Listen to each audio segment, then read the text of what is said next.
कभी किसी ऐसे भूत का नाम सुना है जो सिर्फ एक ही सवाल पूछता था, मेरी माँ का घर कौन सा है? और अगर किसी ने उसका जवाब दिया तो उसका वहां से जिंदा लौटना मुश्किल था। ये कहानी है मुन्नी की, मुन्नी ऑफ मुंबई। एक ऐसी छोटी सी लड़की जिसका चेहरा भूला नहीं जा सकता और जिसका राज आज तक सुलझा नहीं। स्थान: दादर रेलवे स्टेशन। वर्ष 2004। रात के 2 बजे थे। एक लोकल ट्रेन धीरे धीरे प्लेटफॉर्म पर आकर रुकी। स्टेशन पर सन्नाटा पसरा हुआ था। न कोई यात्री, न कोई आवाज, बस सन्नाटा। एक टिकट चेकर प्लेटफॉर्म पर गश्त कर रहा था। तभी उसकी नजर एक छोटी सी लड़की पर पड़ी जो प्लेटफॉर्म के कोने में बैठी थी। उसके बदन पर एक फटा हुआ फ्रॉक था, पैर नंगे थे और आंखों में एक अजीब सी उदासी थी। टिकट चेकर उसके पास गया और प्यार से पूछा, बेटा तुम यहाँ क्या कर रही हो? लड़की ने धीरे से जवाब दिया, अंकल, मेरी माँ का घर कहाँ है? टिकट चेकर ने सोचा कि शायद बच्ची कहीं खो गई है। उसने उसे दिलासा दिया, बेटा तुम यहीं रुको, हम तुम्हारी माँ का घर ढूंढते हैं, ठीक है? वो बच्ची को वहीं छोड़कर पुलिस को सूचना देने चला गया। लेकिन अगली सुबह लोगों ने टिकट चेकर की लाश उसी प्लेटफॉर्म के नीचे पड़ी हुई पाई। उसकी आंखें खुली हुई थीं, चेहरा डर से सख्त हो चुका था, जैसे उसने कुछ ऐसा देखा हो जो इंसानों के देखने लायक नहीं था।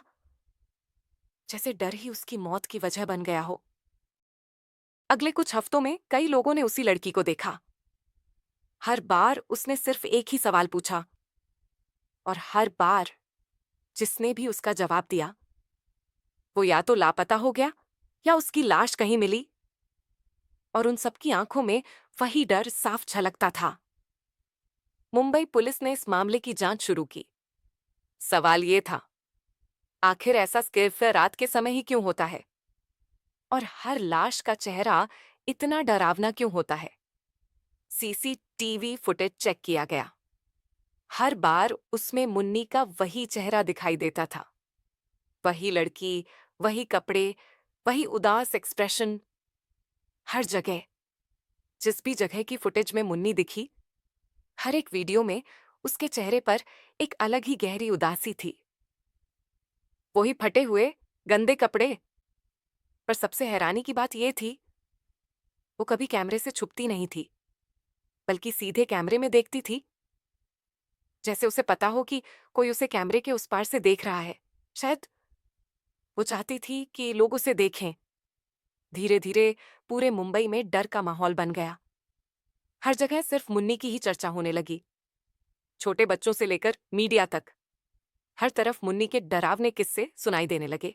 मुन्नी के डर से मुंबई के किसी भी रेलवे स्टेशन पर रात की ड्यूटी करने वाले अफसरों ने अपना काम छोड़ दिया था। सारे जगह मुन्नी के चर्चे होने लगे थे। जहां जहां भी मुन्नी किसी फुटेज में दिखती, वो सारे वीडियोस तेजी से वायरल होने लगते। कई साल बीत गए, लेकिन मुन्नी का सच कोई नहीं जान पाया। 2023 में एक यूट्यूबर ने मुन्नी की लेजेंड पर एक वीडियो बनाने का प्लान बनाया। उसने अपने दोस्तों से पूछा, कोई मेरे साथ चलना चाहता है क्या? लेकिन कोई भी उसके साथ रात में जाने को तैयार नहीं हुआ। दोस्तों ने उसे समझाया, भाई कहीं भी जा, लेकिन उस बच्ची के पीछे मत जा, क्योंकि आज तक जिसने भी उसे देखा है वो कभी जिंदा लौटकर नहीं आया। मेरी बात मान, एक वायरल वीडियो के लिए अपनी जान खतरे में मत डाल। लेकिन उस यूट्यूबर ने किसी की नहीं सुनी। उसने अकेले ही जाकर वीडियो रिकॉर्ड करने की ठान ली। रात में वो अपने घर से अकेले ही सारा रिकॉर्डिंग सामान और कैमरा लेकर निकल पड़ा। उसने स्टेशन के आसपास कैमरे लगाए और लाइव रिकॉर्ड करना शुरू किया। रात के 3 बजे उसके माइक में एक धीमी सी आवाज आई, भैया मेरी माँ का घर कहाँ है? वो यूट्यूबर कैमरा उस दिशा में घुमाता है, लेकिन वहां कोई नहीं होता। लेकिन अगले फ्रेम में मुन्नी सीधा उसके पीछे खड़ी होती है। लड़का अचानक अपने पीछे देखकर पूरी तरह डर जाता है और फिर स्क्रीन पर ग्लिच होने लगता है। वीडियो कट हो जाता है। अगली सुबह वो यूट्यूबर अपने रूम में बेजान मिला। उसके लैपटॉप की स्क्रीन पर वही लड़की मुन्नी एक लाइन के साथ रिकॉर्ड हुई दिख रही थी। मुझे जवाब मिल गया। क्या मुन्नी एक भूत है? एक आत्मा जो अपनी मां को ढूंढ रही है? या कोई और राज है जिसका जवाब हमें आज तक नहीं मिला? आज भी अगर आप रात के समय दादर स्टेशन के पास अकेले हों और कोई छोटी बच्ची आपसे पूछे मेरी मां का घर कहाँ है, तो जवाब देने से पहले एक बार सोच लेना, क्योंकि हो सकता है आपका जवाब ही आपका आखिरी बन जाए।